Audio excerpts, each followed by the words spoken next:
The first time I saw The Bad Seed was, of course, in the movies, not on TV. It was in 1956 or 57. I guess I was 10 years old.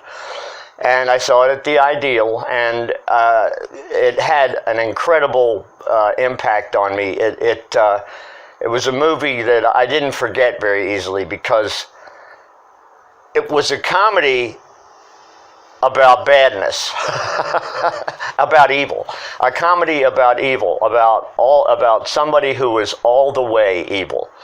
The Bad Seed is a strange film. It deals with eugenics and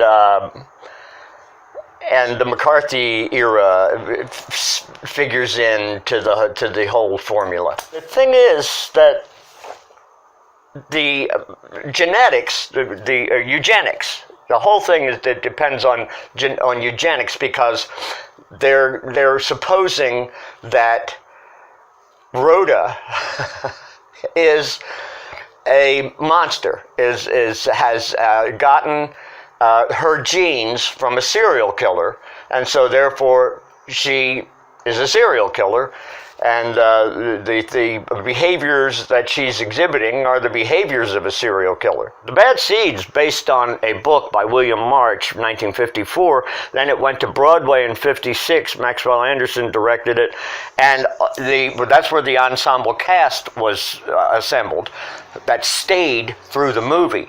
In 1956, Mervyn LeRoy made the film, and he had a little bit of trouble with the Breen office because of the ending. Of course, it was really unprecedented for a child murderer, and then it was even more unprecedented for the child murderer to get away with it, because in the book she does. But the Breen office said no.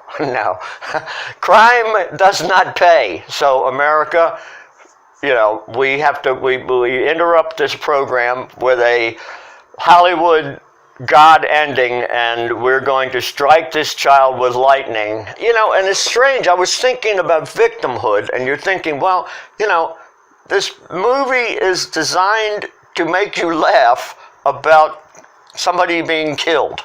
Okay? Well, now with that, where are we going? So, the two main victims, Monica Breedlove and LeRoy, are kind of set up by the author to look like people who deserve being killed, because they can really get on your nerves, or they're really creepy. One or the other, and those things that Nazi eugenics dictated was aside the fact that if your mother was a serial killer, you will be one. That it was okay for a god to kill anybody that was evil. Eileen Heckert's performance was, I think, the best performance in the film. She was totally robbed of the Best Supporting Oscar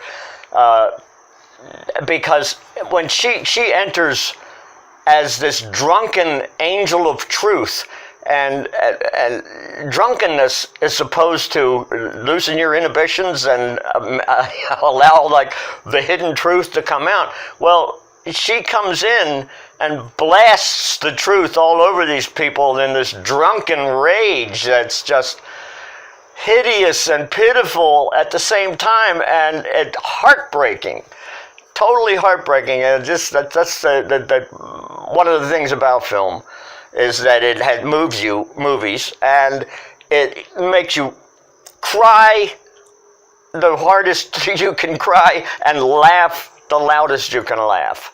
That's a great film. That's a powerful film. And Nancy Kelly was nominated for an Oscar for her weird, detached, neurotic performance as the killer's mother, and she, especially the thing that lives in my memory is the scene that she recounts finally when her father, the mystery writer, visits them, and a crime expert is there, and they're all wondering about what happened to Christine, the mother, when she was a baby, and she remembers. Now she's like being regressed, and she remembers they hypnotize her. That's right, they hypnotize her, and she remembers hiding in the tall grass while her mother, Bessie Denker, the serial killer, wildly tears around looking for them to kill them, her and her younger brother. And the kindly writer finds her and adopts her. But the performance that she hands in, that's the peak of it. But through the entire movie, she's this hand-wringing, neurotic, crazed, obsessed with the child's behavior, with every tiny little aspect of the child's behavior, because she knows it harks back to this crazy thing that happened when she was a child that makes her daughter a serial killer. Henry Jones, the great veteran character actor, is the main victim, and his death is handled in a very, very shocking way. Rhoda finds him hiding in the cellar on a stack of papers, and she blithely lights a match and throws it in, and then locks the doors and listens while he burns to death. Well, his screams are heard by the people in the house, Monica and Christine, and they alert people, and they come out and they open this hideous scenes. We witness his immolation. Mervyn LeRoy has done this incredible thing where you see the thing happening on the faces of Monica and Christine. They open the doors, and Henry Jones bursts out on fire.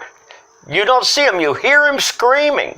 And you watch in this series of edits as they watch him struggling through the garden, falling and burning to death. And his screams stop, and my God, it's revolting, and it's very powerful cinema. That film, The Bad Seed, was